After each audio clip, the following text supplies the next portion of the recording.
Welcome back to another episode of Ben is Fishing.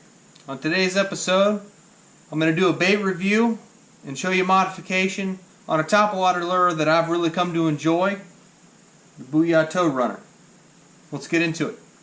What I really like about this bait is, like any topwater frog, it comes through cover extremely well. Comes through the pads, grass, just any kind of cover you would normally throw a frog in, this works excellent. And you can still walk it like a frog if it calls for it. If whatever you're fishing, if that's what you need to do, it'll do it. But what it has is this tail, which gives it like a whopper plopper type action. It really churns the water over, but it still comes through the grass, the pads. When you get through that stuff, you hit an open patch of water, you can turn it over, and it really churns. Now, although this tail gives it excellent action, it also is the only negative thing that I have to say about the bait. It does a great job. It has caught me multiple fish. They send you a spare tail in every pack, and the reason for that is that I have found through experiences if you cast this bait, if you really put out on it, and you get about halfway out there and you get, like everybody does with braided line, you get a little bit of a backlash started, and then it locks up and that bait jerks, it'll lunge. It only takes so many of those. This is just molded plastic around that wire. I've literally had this come clean off, and it'll just be the wire left. Which, obviously, when you're spending $10 for a bait, that's not something that you want to happen. Like this frog, this one here, this is already the second tail. This is an extra that I had opposite of that. So you definitely do go through, as long as you don't have any backlashes or you don't cast really hard, I haven't had any problems. If I'm not really putting out on it, I haven't experienced that to be an issue, but that's something you got to keep in mind when you're buying. If by chance you do make that long cast, you get that little bit of backlash, and that bait really comes to a screeching halt, when you reel back in, this tail's going to be missing, and what you're going to be left with is this wire right here. This is the tail portion. This is where the swivel comes on. If that happens, you just pry this open and slide it off, and what you're going to be left with is just a short-legged, normal Booyah frog. It still works.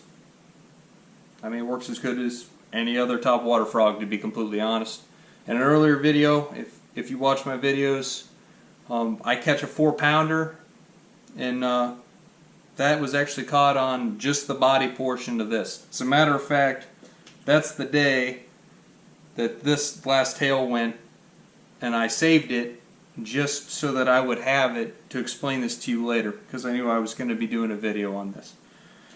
That being said, I have come up with a modification for this that I think works really well, and it sits right here. It's a Colorado blade off of the spinnerbait on a barrel swivel. It does an excellent job. Good noise, turns the water over really well. It really gives you a very similar, if not the same, close to the same action that you get out of that tail. I would recommend that you either paint it or get one that is painted that kind of matches the bait itself. What I've experienced with this so far is that this flash, I think when they're coming up behind it and they're looking at that flash, I've had a lot of, I barely have them. Instead of them choking it, it's like they're looking at that flash, and it almost distracts them from the bait itself.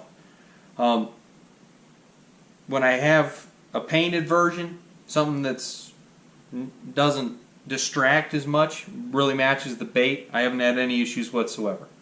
But that is an easy, cheap way to fix this bait and make it work for as long as you want to use the bait. I know if you're like me whatsoever, you definitely have an old spinnerbait. It's got a bad hook, missing a blade, something's wrong with it. You just poach that Colorado blade off there, and you get this, and you're going to be good to go. Now to show you the difference between the proper and the modification, I'm going to run 2 clips for you. The first clip is going to be the proper one, and the second clip is going to be with Colorado blade. So you can see how similar they really are and what you can get out of this bait by putting a Colorado blade on it for yourself.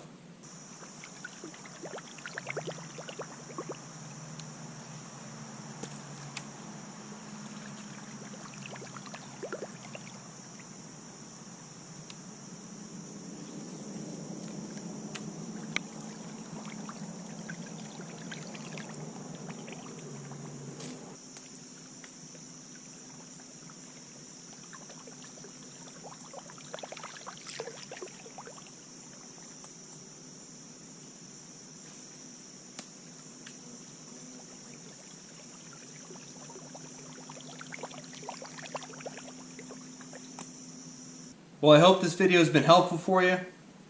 I highly recommend that you go out and buy one. Give it a try for yourself. I mean, even with the issues with the tail, it is an excellent bait. I mean, it catches fish. It does. And like I said, just when you get to that place, just put a Colorado blade on it, and you'll be good to go. I hope you enjoyed this video. If you did, please, by all means, subscribe, like, leave me a comment, let me know what you think.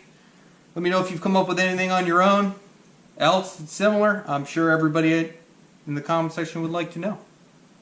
Greatly appreciate it. We'll see you next time.